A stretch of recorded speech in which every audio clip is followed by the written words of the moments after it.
Muy bien. Al final vamos a tener tiempecito para tomarnos un café y compartir un poco más allá del saludo. Pero quiero invitarle a que tome asiento y tenga una Biblia en su mano. Es muy importante que escuches la palabra de Dios y que la leas tú mismo, tú misma. Tú sabías que estamos en un tiempo en el que a nosotros no nos gusta sufrir, ¿cierto? De hecho, por ahí una secta ha promocionado un lema muy conocido que se llama pare, ¿de qué? De sufrir. Y aunque nos produce en algunos casos risa y en otros como, uy, qué secta, qué herejía, yo puedo pensar que muchos de nosotros creyentes, aun si escarbamos muy en el fondo de nuestro corazón, tenemos ese lema cimentado en nuestra vida. Pare de sufrir. De ahí que existan tantos medicamentos para un sinnúmero de situaciones físicas. Si a usted le empieza a doler la cabeza o le empieza a doler la espalda, como a mí, lo primero que le van a decir 10 personas alrededor es, tome una pastilla, tome una pastilla, tome una pastilla, tome una pastilla, ¿cierto? Si usted tiene hoy en día un problema emocional, se sorprenderá que aún pequeños, tiernos niños de 10 años, los expertos les dan medicina para que paren de sufrir. ¿Sabía eso? ¿O por qué en este mundo estamos tan abocados al tema físico de cuidado excesivamente en nuestros cuerpos? Cuando uno ha salido de Colombia y sobre todo de esta cultura paisa y visita otros lugares, nos damos cuenta cómo el excesivo cuidado de nuestro cuerpo, el excesivo cuidado de nuestros hijos para que no les pase nada, los seguros médicos, entre otros, dan cuenta que en el fondo de nuestro corazón nosotros no queremos sufrir. ¿Estamos de acuerdo? Podríamos casi decirle a Federico que componga una canción que se llame Pare de sufrir, porque no nos gusta sufrir. Pero ¿qué hacemos si estamos, por un lado, en un mundo caído donde vamos a sufrir? ¿Y qué hacemos, en segundo lugar, pensando en las Escrituras y pensando en nosotros como creyentes, si somos llamados, aunque tú no lo quieras, a sufrir por Cristo? A sufrir por Él. El joven conoce a Cristo Jesús, se entrega a Él completamente.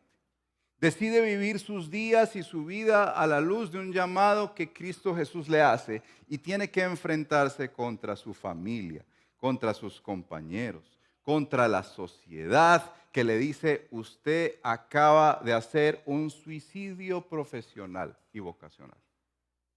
¿O no? Eso es sufrimiento. Este chico va a sufrir y tener que enfrentar un sinnúmero de personas en el nombre de Cristo Jesús. ¿Qué tanto de tu día a día, de tu esfuerzo cotidiano, tiene como objetivo primordial pare de sufrir? Porque si tú eres un creyente en este día, déjame decirte de entrada que el Evangelio te va a incomodar a tal punto porque tú no tienes opción. En algún sentido y en algún aspecto, si eres un fiel seguidor de Cristo Jesús, vas a sufrir. Vas a sufrir. Lo que pasa es que estamos en una época en que se nos ha vendido un evangelio que mal llamamos evangelio de la prosperidad, en el que se dice que si tú vas a Cristo Jesús y si tú llegas a una iglesia cristiana, Dios, como ese soberano genio del universo, tiene que bendecirte, cuidarte, tiene que darte la salud y tiene que hacer de todo para que tú te sientas bien y estés conforme. Ese no es el Dios de la Biblia. Si bien es cierto, Dios da bendiciones. Si bien es cierto, Dios prospera, hermanos, ¿cómo no? Pero ese no es el objetivo central del Evangelio. Si tú estás diciendo que eres cristiano, estás siguiendo a alguien que murió en la cruz del Calvario. Ahí queda absolutamente eliminado el pare de sufrir. Estamos en la fe de aquel que sufrió gran contradicción de pecadores. Por ti y por mí. Y si tú piensas que era solo para Cristo Jesús, hoy nos introducimos en un texto en el que vamos a ver cómo es que el Señor toma a este hombre, Pedro y Juan, y si viste la predicación pasada, sanan a un cojo, ellos predican el Evangelio e inmediatamente el capítulo 4 narra cómo ellos son tomados presos y tienen que dar testimonio de Cristo Jesús. Luego salen corriendo a los suyos para orar con ellos. Y termina el capítulo con esa hermosa comunidad que nos narraba Hechos 2 y se repite en Hechos 4, una hermosa comunidad que tenían un mismo corazón y una misma alma. Vamos a leer juntos el texto de la palabra del Señor y vamos a escucharlo en la boca de nuestro hermano Sebastián.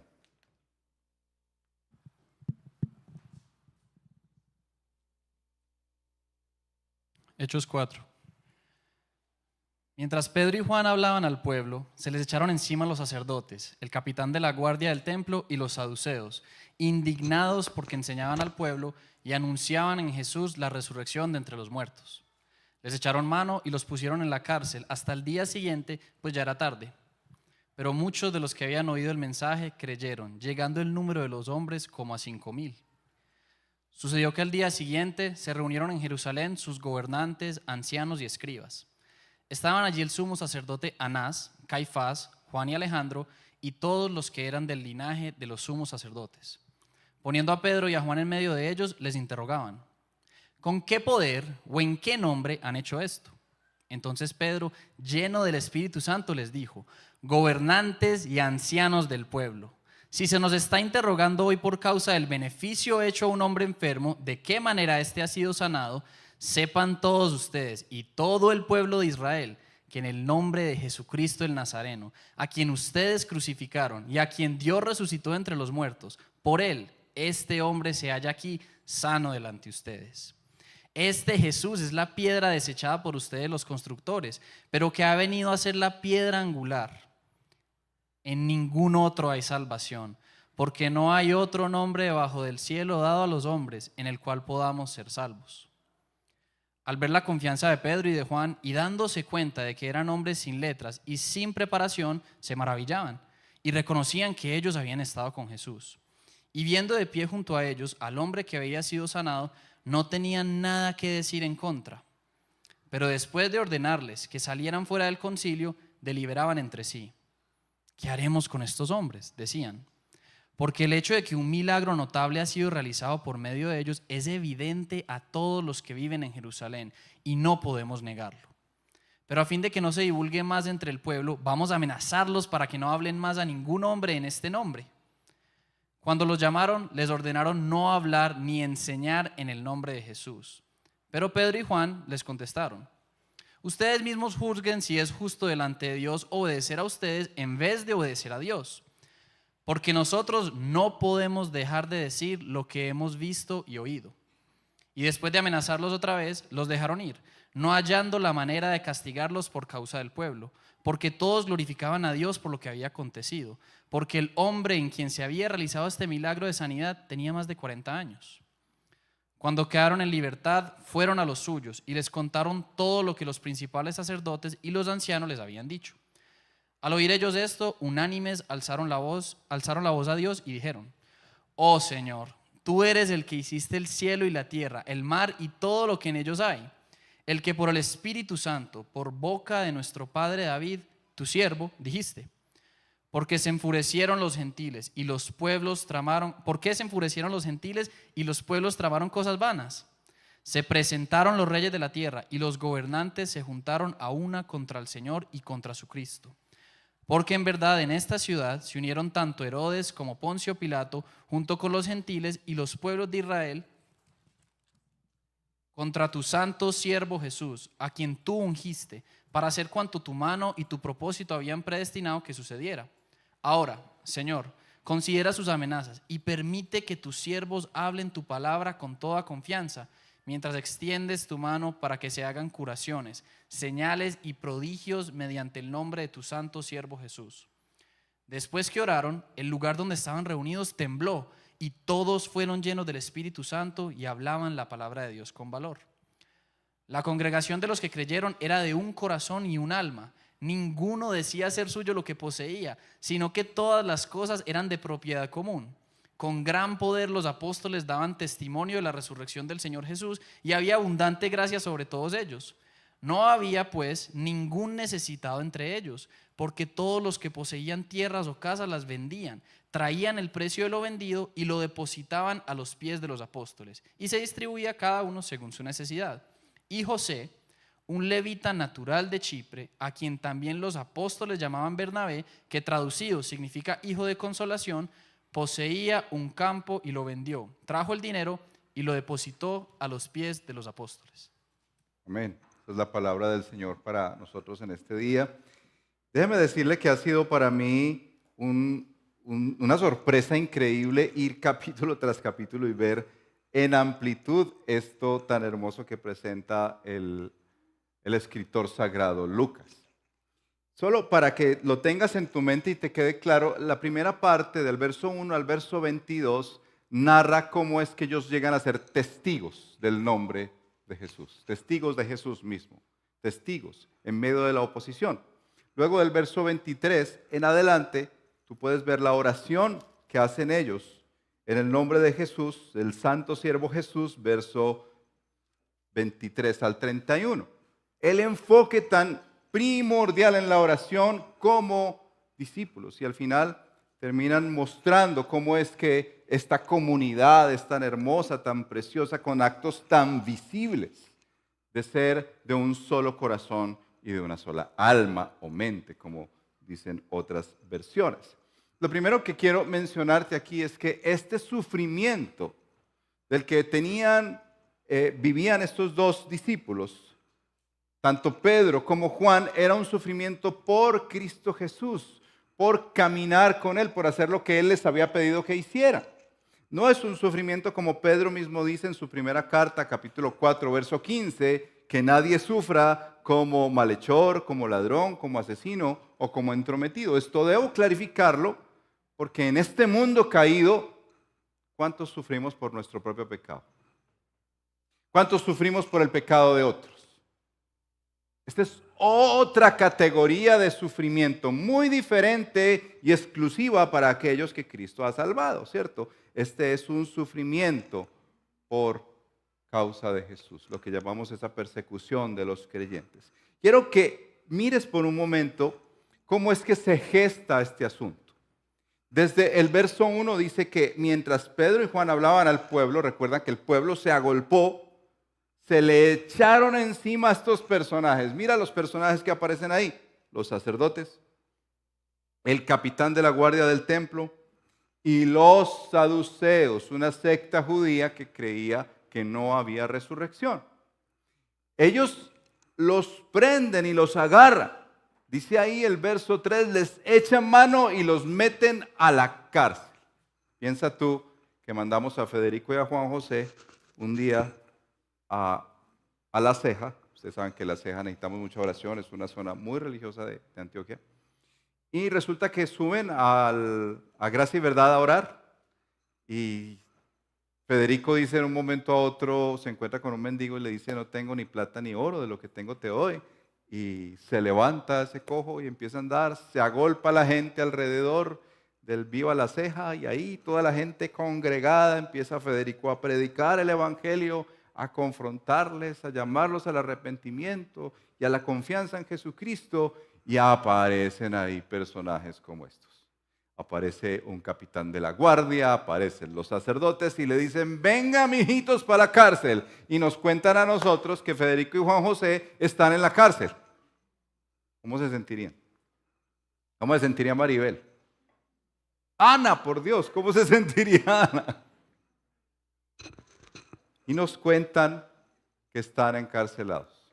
Ahora, el verso 4 da un dato interesante que Lucas menciona porque dice, a pesar de esta circunstancia, muchos creyeron. Y ahí se conformó una mega iglesia. Ellos estaban destinados a hacer mega iglesias. De 5,000 hombres como 5,000 hombres, creyeron en Jesús. Entonces es interesante este punto, cómo es que ellos enfrentan esta oposición, cómo ellos enfrentan esta persecución, la primera persecución de discípulos que cuenta Hechos de los Apóstoles. Después se van a narrar una serie de persecuciones. Por eso les digo que los discípulos de Jesús, fieles al Señor, van a sufrir en muchos aspectos. Hoy tenemos muchos sufrimientos, quizás diferentes a los que ellos sufrían, pero sufrimiento va a haber. Ellos están en la cárcel y al día siguiente, dice el verso 5, se reunieron estos gobernantes, los ancianos, y ya incluyeron a los escribas, y estando allí el sumo sacerdote, Anás, Caifás, Juan y Alejandro, es decir, la cúpula religiosa los agarró para que les dieran cuentas. Y todos los que eran del linaje de los sumos sacerdotes, poniendo a Pedro y a Juan, ya aquí tenemos a Federico y a Juan José, Pedro y a Juan en medio de ellos y les interrogaban. La pregunta que ellos tenían era con qué poder ellos estaban haciendo esto, o en el nombre de quién, por favor, cuéntenos, habían hecho andar a ese cojo. Se para Pedro, dato importante también, lleno del Espíritu Santo, y les dice otra vez un resumen del sermón. Ahí menciona, sepan todos ustedes, verso 10, y todo el pueblo de Israel, que en el nombre de Jesús Nazareno, a quien ustedes crucificaron, Pedro está otra vez empujando eso en sus corazones, a quienes ustedes dieron muerte por él, este hombre se halla aquí sano delante de ustedes. Y luego utiliza, eso es muy claro y clásico en los discípulos de Jesús que conocen la palabra, que la interpretan y que el Espíritu Santo los usa para esto, y ellos toman un texto del Antiguo Testamento, Salmo 118, y dicen, la piedra desechada por ustedes los constructores ha venido a ser la piedra angular. Y termina con lo que Juan José nos presentó la cena del Señor hoy. En ningún otro hay salvación. ¿Qué pasa después de esta exposición resumida de Pedro? Estos hombres, miren lo que dice el verso 13. Estos son datos clave para el seguidor de Jesús para enfrentar las persecuciones que vendrán, si es que ya no las tienes. Al ver la confianza de Pedro y de Juan, y dándose cuenta de que eran hombres sin letra y sin preparación, es decir, no tenían título. Se maravillaban y reconocían, subraya eso, ¿qué era lo que ellos reconocían en ellos? Esto es tan sencillito, tan profundo a la vez, que ellos habían estado con Jesús. Es que quien ha estado con Jesús no lo puede esconder, ¿no les parece? Quien ha estado con Jesús no lo puede esconder. Si recuerda la historia de Pedro, Pedro empezó a decir groserías para negar a Jesús, increpó un montón de palabras y le decían, pero tú te pareces a ellos, tú estabas con ellos, tú estabas con Jesús. Y bueno, viendo de pie junto a ellos al hombre que había sido sanado, el testimonio viviente del poder, ellos dicen, ¿qué les vamos a hacer? Bueno, dejémoslos libres, pero los vamos a amenazar, es decir, les vamos a poner la ley, les vamos a poner una caución para que no hablen más en el nombre de Jesús. Pedro les dice, hombres, juzguen ustedes mismos si es justo delante de Dios que yo obedezca a los hombres antes que a Dios. Y después de amenazarlos, los dejaron libres y todos glorificaban a Dios. Esta es la primera escena resumida que menciona cómo es que estos discípulos son testigos de Jesús en la oposición. Mira, lo primero, Pedro testifica de Jesús, diciendo que ese hombre está sano por el nombre de Jesús. Segundo, él habla de que es la piedra angular que ellos desecharon. Tercero, que en ningún otro hay salvación. Ellos testifican de Jesús sin proponérselo. Dicen, como que ellos han estado con Jesús. Y Pedro vuelve a testificarles del Señor y de la fidelidad a Dios. En este primer punto quiero resumirles aspectos que han sido para mí de mucho regalo para entender cómo enfrentar la oposición por Cristo. Esposas que de pronto tienen sus esposos no creyentes, ya lo ha escuchado aquí, que muchas veces les impiden venir a la iglesia, ofrendar, servir, participar de un grupo pequeño.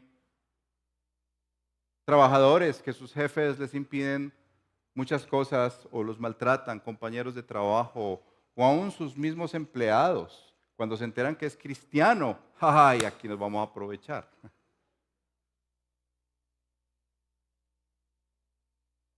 Lo primero que dice Lucas aquí es que ellos están llenos del Espíritu Santo. El verso 8 marca eso. No es posible testificar de Jesús sin la llenura del Espíritu.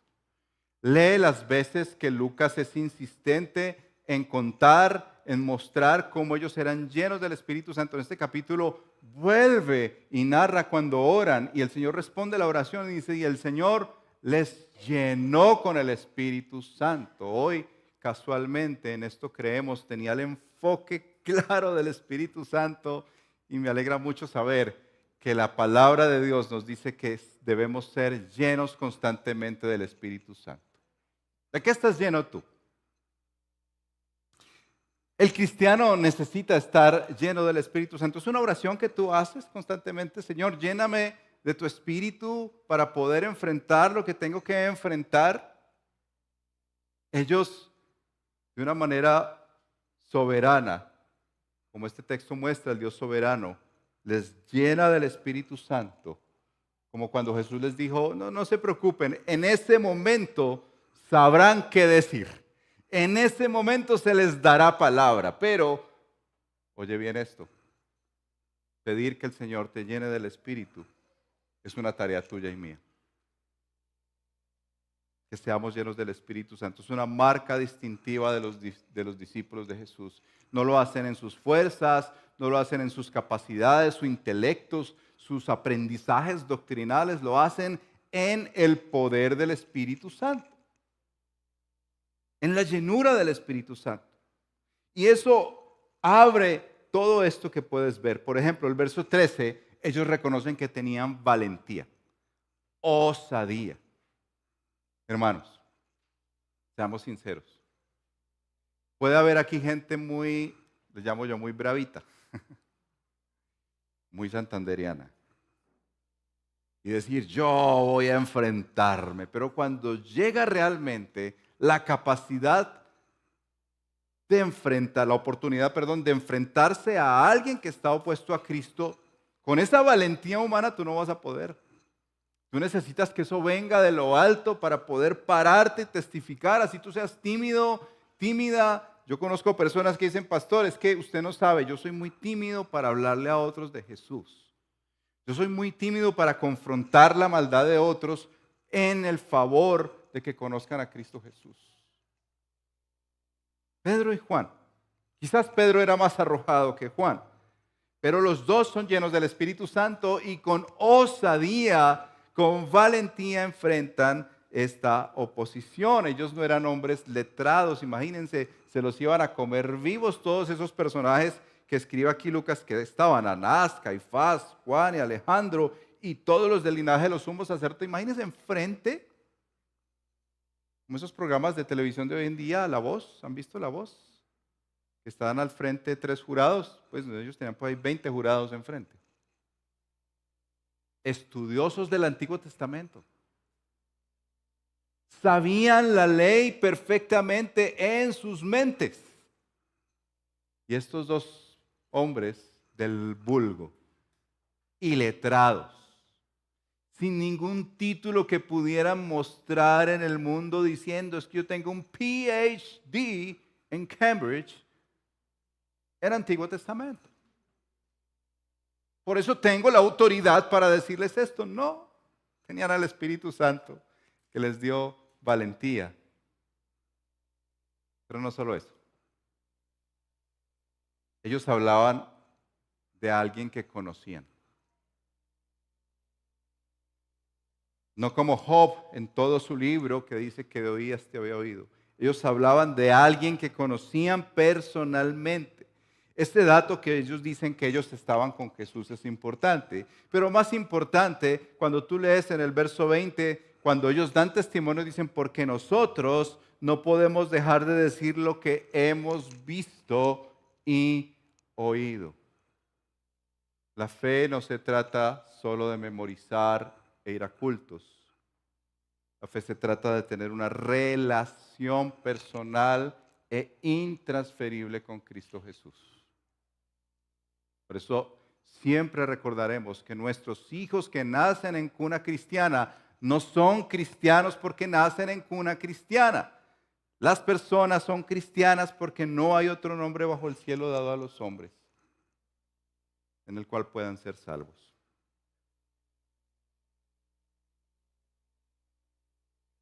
Hablan de lo que conocen.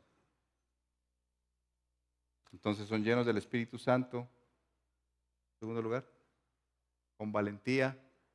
Hablan de lo que conocen. Luego enfocan en el verso 19 que su lealtad primaria es con Dios.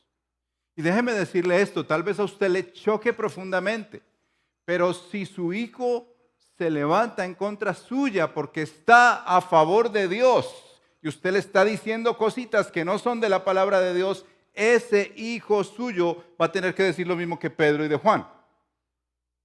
Juzguen ustedes si es justo delante de Dios obedecerte a ti, papá, en tus pecaminosas actitudes y propuestas, antes que a Dios.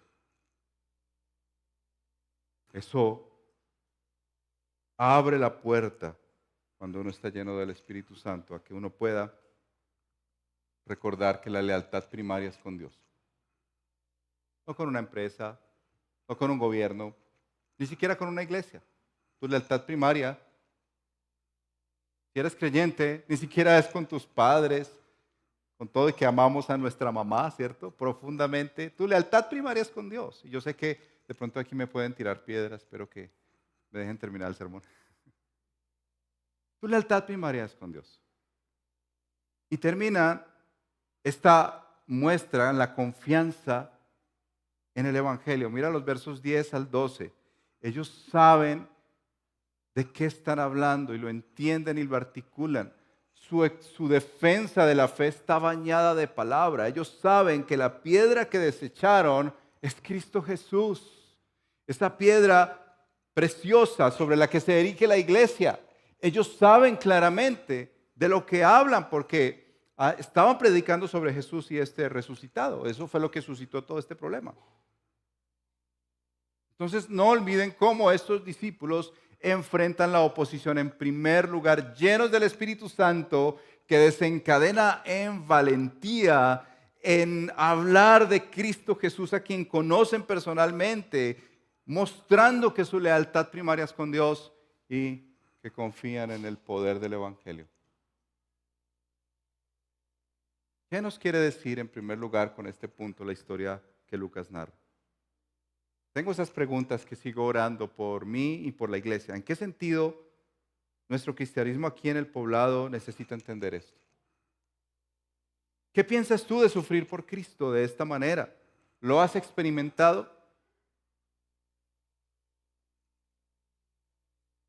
Esta es la primera parte de nuestro texto.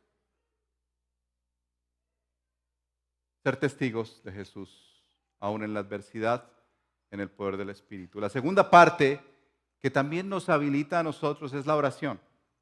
La oración, mira que en el verso 23, inmediatamente, o sea, en el instante que los sueltan, por favor, porque ellos no corrieron donde papá y mamá, porque ellos no fueron donde el tío que es gobernador y que tal vez les iba a ayudar en influencia para protegerlos.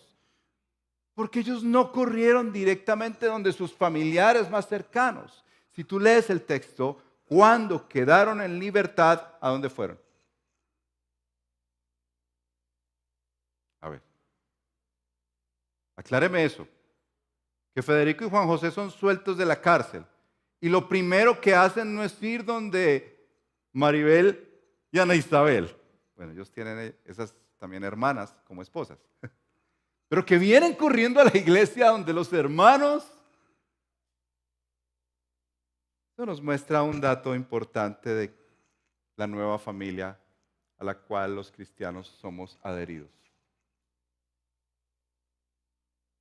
Y suena tan desafiante en nuestra cultura paisa que tenemos todavía en nuestro centro de la familia.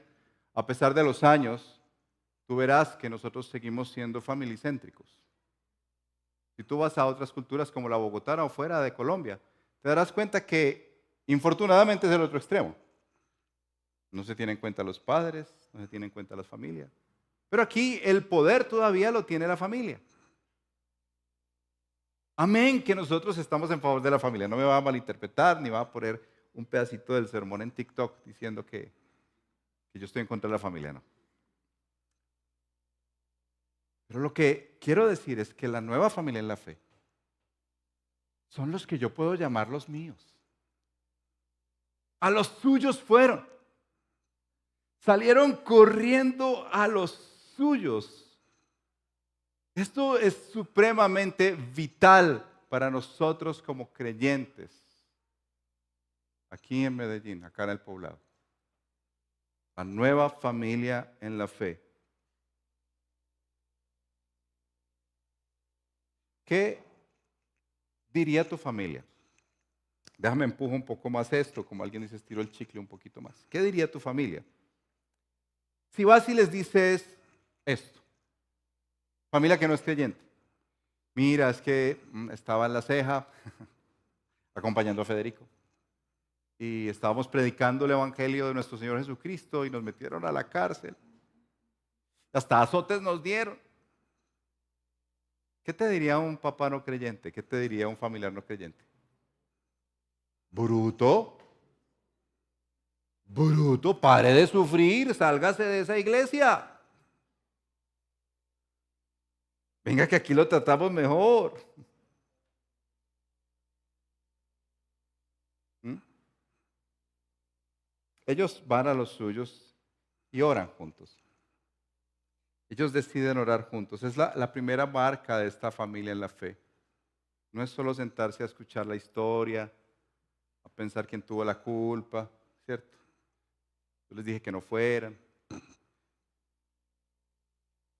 Oran juntos, unánimes. Dice este pasaje que ellos al oír esto, unánimes alzaron la voz. Me gustó tanto este viernes la vigilia. No sé si te la perdiste o si pudiste venir. Qué hermoso tiempo que tendremos el primer viernes de cada mes. Tiempo especial en el que oramos por necesidades de la iglesia, por peticiones de la iglesia. Pues ¿saben qué hicieron estos hermanos cuando se reunieron a orar juntos? Aparte de demostrar la unidad del cuerpo de Cristo, la unidad de la familia en la fe, ellos afirmaron algo que es central y que espero que cantemos al final de este servicio, la soberanía de Dios. Ellos no empezaron a orar, Señor, guárdanos y protégenos. Señor, nos van a acabar, Señor. Mira cómo nos trataron, Señor. Ellos comienzan diciendo, oh Señor, tú que hiciste el cielo y la tierra, el mar y todo lo que en ellos hay, y comienza a describir su teología, el que por el Espíritu Santo, por boca de nuestro padre David, tu siervo, dijiste, una oración saturada de la palabra de Dios. Tú puedes ver las referencias en tu Biblia al final, al Antiguo Testamento, una oración saturada de la palabra de Dios. Ellos levantan al Dios soberano y reconocen que Él es el que tiene el poder, no esas autoridades. Que dicho sea de paso, cuando nos reunimos como hermanos para orar, si alguno está sufriendo como creyente, esta es una muy buena oración. Señor, tú tienes el poder y el control. Tú eres soberano sobre ese esposo difícil. Tú eres soberano sobre ese jefe, sobre ese compañero, sobre ese empleado. Tú eres soberano sobre esa persona que está haciéndome la vida imposible porque soy un seguidor de Jesús que procura fidelidad a ti, Señor. Afirma esa soberanía. Estaba leyendo un libro y mencionaba esto acerca de Martín Lutero. Martín Lutero, ustedes saben que él fue perseguido por la Iglesia Católica, siendo él un sacerdote católico, y dice una historia muy casual que en una ocasión un delegado del Papa visitó a Martín Lutero y lo amenazó con lo que sucedería si seguía por ese camino. Le advirtió de que finalmente todos sus defensores lo iban a abandonar. Y le preguntó, ¿y entonces tú dónde vas a quedar cuando todos te abandonen? Y Martín Lutero contestó, así como antes, será ahora, en las manos de Dios. En las manos de Dios. Y es que en el tiempo de sufrimiento, hermanos, uno puede orar tantas cosas a partir de su amargura, de sus temores, de sus dolores. Pero si tu oración y la oración de la iglesia no contiene la soberanía de Dios, estamos perdidos. José entendió al final de Génesis, en 2 oportunidades, que no habían sido los hermanos los que le habían hecho ese daño. Había sido Dios quien había permitido esto para traer gran bendición. La iglesia de Cristo, cuando se reúne a orar, ora por la soberanía de Dios, por el Dios que está en control, el Dios poderoso.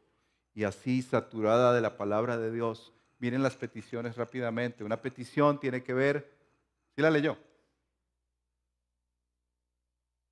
Primera petición, verso 29. Considera sus amenazas. Ellos no son bobitos. Ten en cuenta sus amenazas. Y permite que tus siervos, ¿qué? Huyan, se escondan. Que tus siervos hablen tu palabra con toda confianza. Ellos están pidiendo al Señor no protección, sino denuedo. Que el Señor les dé valentía, osadía para seguir predicando la palabra de Dios. Así, en el ejemplo que les doy, si vinieran Federico y Juan José, su oración no es Señor, guárdanos de volver a la ceja, Señor, guárdanos de ir por allá, sino Señor, tú que eres Dios soberano, concédenos. Mira sus amenazas y concédenos ser fieles a la palabra y predicar el Evangelio, continuar predicando el Evangelio. Mientras tú muestras tu poder, y esa es la segunda petición. Dios le responde, ¿te diste cuenta ahí al final? Dios le responde, el lugar tembló. Pero la respuesta no era que habían tantas señales y prodigios como esperaban ahí mismo, sino que otra vez fueron llenos del Espíritu Santo, que es lo que se necesita para enfrentar la oposición. Llenos del Espíritu Santo. Y dice, y hablaban la palabra de Dios con valor. ¿Qué nos dice el Señor a través de Lucas en este tema de orar juntos? ¿Qué nos dice en ese asunto de ser testigos de Jesús en la oposición, en la adversidad, en la persecución si ésta llegara a venir? ¿Qué nos dice el Señor como iglesia que ora junta con los suyos, con los que están ahí pegaditos, familia en la fe? Y termina esta escena con este otro recurso para enfrentar los tiempos de persecución y adversidad. La comunidad en la que tú y yo somos llamados a pertenecer y participar activamente con un corazón y un alma.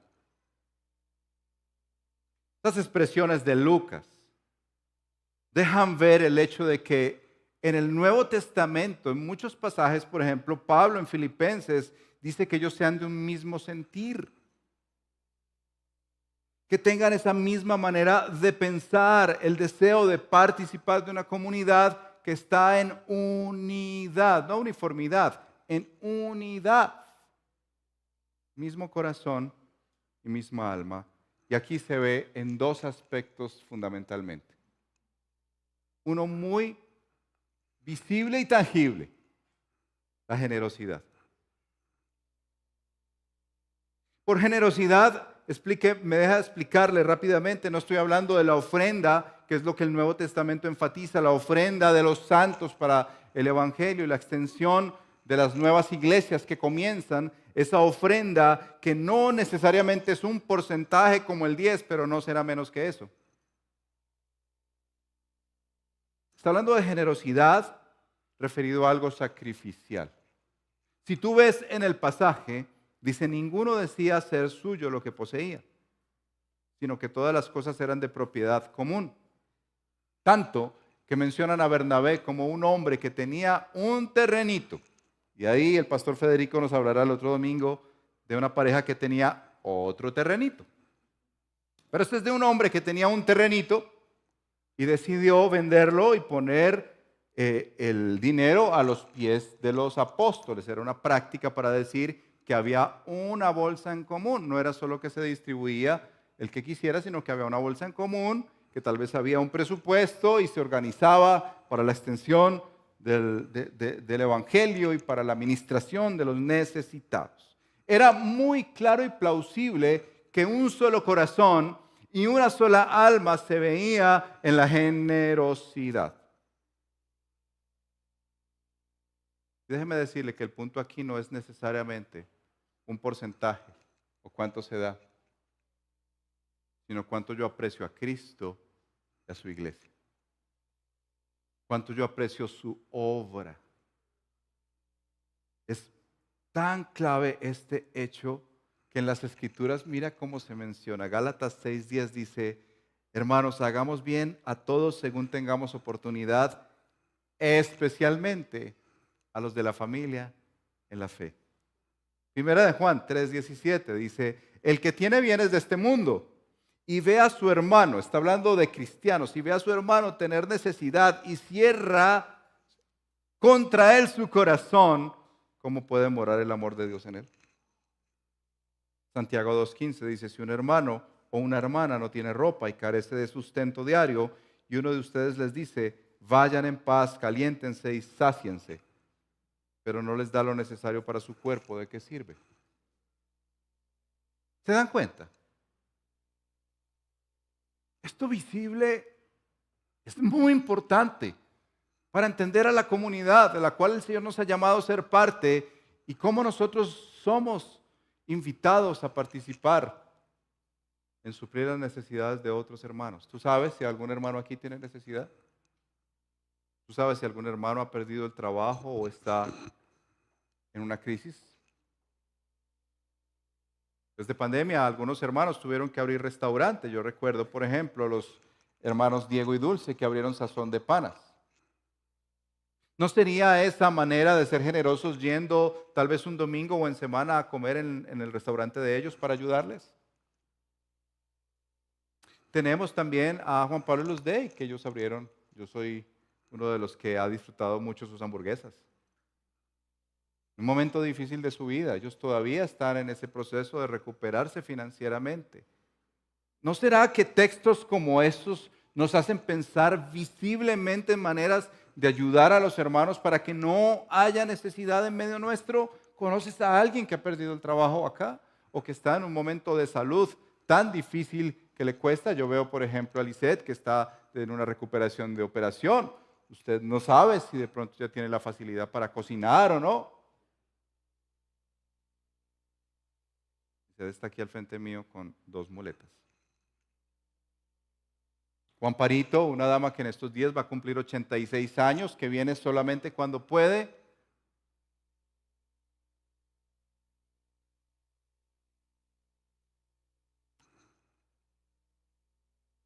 Realmente, saber que somos salvados por el nombre de Cristo Jesús tiene implicaciones muy fuertes para nosotros. La primera es ser testigos ante la oposición en el poder de Jesús. Ser salvos por el nombre de Cristo Jesús, por su obra. Tiene la implicación de que oramos juntos, hermanos. Que no es una opción. Qué pereza otra vez. Ay, es que tanto que dicen que oremos 20 mujeres y 2 hombres. Gracias a Dios el viernes había más hombres que mujeres. Bueno, más hombres que mujeres no, pero más hombres de lo normal. Bueno, estaba Fede y estábamos los de la alabanza y había más hombres. Ser salvos por el nombre de Cristo Jesús tiene poderosas implicaciones que esta ciudad y este poblado verá.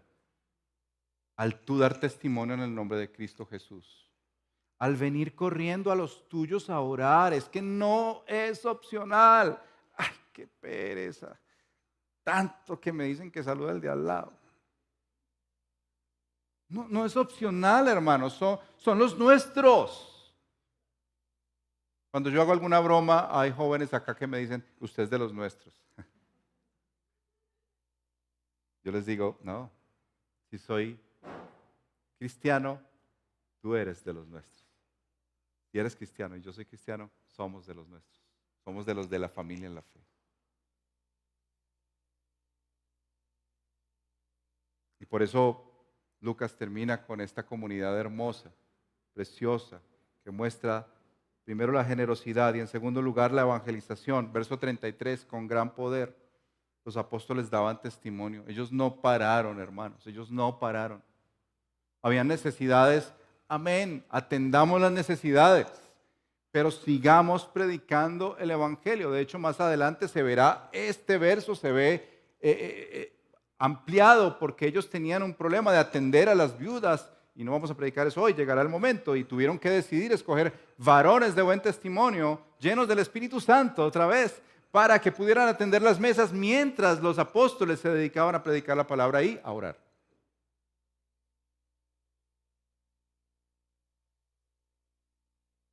Yo quisiera que tomáramos un momento para reflexionar. Que la iglesia es más que un lugar a donde voy. Un grupo de personas salvadas por el nombre de Cristo que llegan a ser de un solo corazón y una alma. Para ti, creyente, estos tres aspectos son fundamentales. Ser testigo de Jesús en medio de la oposición que enfrentas. Ser parte de una iglesia que ora y que ve el poder de Dios para que podamos seguir predicando el Evangelio. Y ser parte de una comunidad generosa, sacrificialmente da para las necesidades de otros y para la extensión del Evangelio. Tú eres parte de esa comunidad. ¿O eres solo de los que vienen el domingo y eso a regañadientes y empujado? Tú eres parte de esa comunidad en la que se te invita a dar generosamente. ¿O estás todavía luchando, cada rato luchando en tu mente, cristiano? Y hablo a los miembros de la iglesia en eso, luchando con dar por lo menos el diezmo. Es una marca distintiva de una iglesia sufriente. Da. Y para ti, que eres un no creyente, no te confiesas cristiano, yo quiero decirte esto con mucho amor, pero con mucha verdad. No hay otro nombre en el que puedas ser salvo. No hay otro nombre en el que puedas ser salvo. Podrás imaginarte que tu dinero, que tu influencia, que tener una doble ciudadanía o pensar que te vas a otro país, si algo fracasa acá te va a salvar. Nada de eso te va a salvar. Nada de eso. Solamente serás salvo si tú has entregado tu vida a Cristo Jesús en arrepentimiento y fe y le confiesas como el Señor y el Salvador de tu vida. No hay otro nombre dado a los hombres en quien tú puedas ser salvo. Podrás mentirle a este mundo, mentirle a tu familia, mentirle a tus trabajadores, pero no hay otro nombre en el que tú puedas ser salvo. ¿De qué otra manera serás salvo de un Dios soberano que te puede llevar al infierno? Porque tu problema no es con los demás en primer lugar. El problema es con el Dios al que tú agravias, el cual has vituperado y has maltratado viviendo lejos de Él. Quiero pedirte que cierres tus ojos en este momento.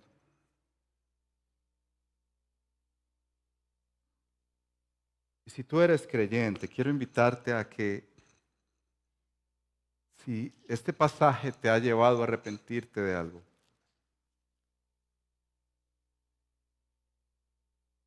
te has escondido ante las pruebas cuando te han demandado tu fe,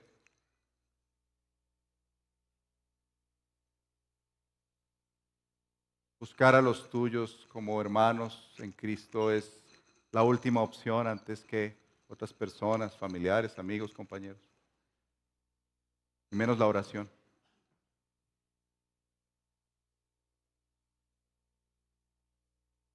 Ser parte de una comunidad que realmente quiere predicar el Evangelio, que quiere mostrar al mundo que Dios es real.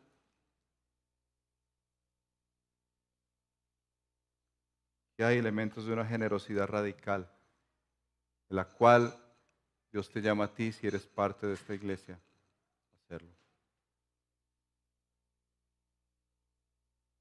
Si hay razones para arrepentirte, este es el buen momento, querido hermano, querida hermana, para que te arrepientas delante de Cristo Jesús, le pidas el poder de su Espíritu, la llenura de su Espíritu, para que de verdad puedan decir los demás, este ha estado con Jesús. Si tú no eres creyente, yo quiero invitarte a que consideres por qué no te has entregado a Jesús.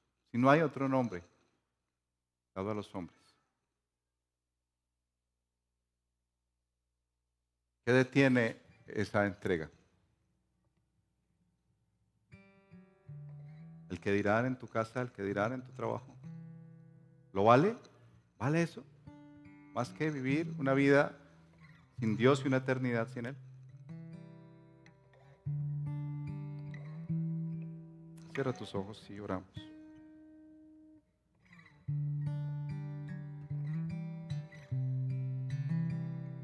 Padre, ponemos delante de ti nuestras vidas,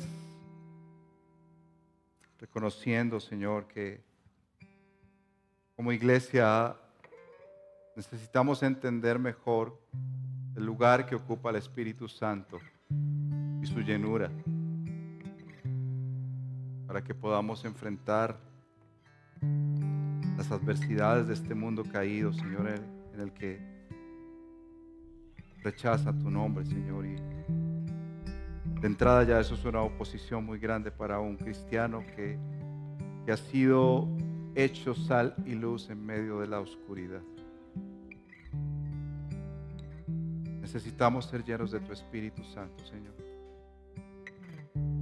Por eso me uno a mis hermanos para pedirte perdón, Señor. Y más bien ha sido en las fuerzas humanas. Esto ha llevado a la cobardía, al estar allí escondidos, diluyendo el Evangelio a toda hora.